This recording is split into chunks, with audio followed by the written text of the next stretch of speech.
Simple can be very complex, and plain can be very beautiful. Who knew I'd find Japanese-style Zen in the form of a Subaru BRZ in England's Lake District?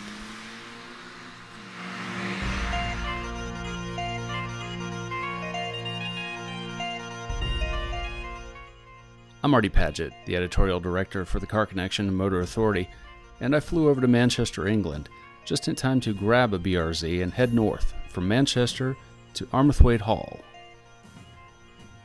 Armathwaite's a country house that's been around in one form or the other since the 11th century. It was our jumping off point for a tour that would take us the entire length of England, from Armathwaite all the way to Brighton. Now, if you're not familiar with the BRZ, it's become one of our favorite cars introduced this year. It's a purist sports car. It's light, it's lean, and it's more focused than any affordable sports car on the market today. The only exception, maybe, is the nearly identical Scion FRS that you'll find over at Toyota dealerships.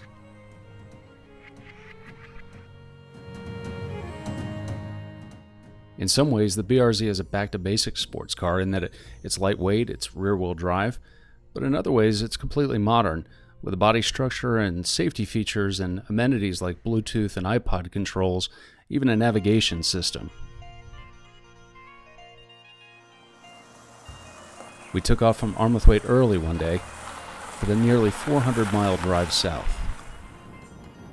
On long country roads dotted with sheep and bicyclists, we figured out that the power wouldn't be the strongest point of the BRZ. It's not that it's slow, but 200 horsepower from its 2.0-liter flat 4 gives up something to the heavier sports cars with turbocharged engines and big V8s that we're used to.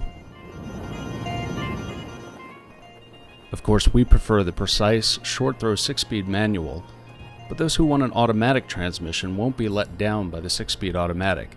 It has steering wheel pedal controls, a sport shift mode, and matches revs on downshifts. One of the benefits of being such a lightweight sports car, having a small engine, is great fuel economy, up to 34 miles per gallon highway back in the US, something that really pays off in Great Britain where gas is horrifically expensive. Whether you're in town or out in the country, the BRZ is just a hoot to drive. Steering and handling are excellent. The low-slung, seat-of-the-pants driving feel is a big part of it. The quick ratio steering is communicative. The suspension settings are taut enough, but just compliant enough to let you enjoy tight corners and to read the road surface with your hands. It's easy to feel where you've been and where you're going should you start to lose traction.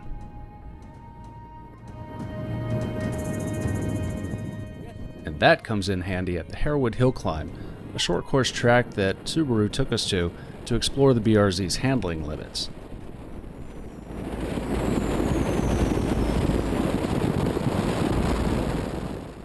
Within a few turns, you can really see why the BRZ is going to be a popular choice for track excursions. There's a DSC Sport mode for stability control, but you'll also be able to turn it completely off.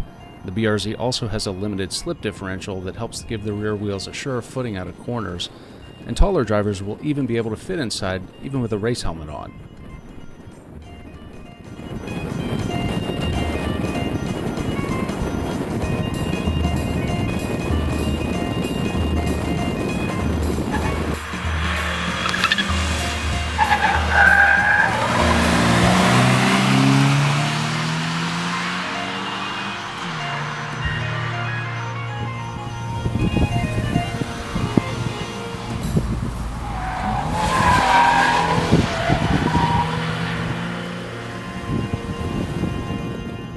Now, while we've got your attention, you should know that, of course, the BRZ is a 2+2 seater.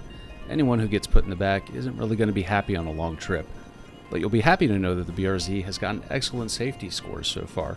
It's an IIHS top safety pick, and it's also a good value considering that it starts at just over $26,000. At that price, a navigation system is standard, though the controls are a little fussy. So what's the bottom line with the 2013 Subaru BRZ? We think it shows that simplicity and leanness can provide more driving thrills than some complex, high-horsepower sports cars, some costing several times as much. We tend to think the BRZ is one of the performance bargains of the decade. Maybe it's an instant classic even. I'm Marty Paget.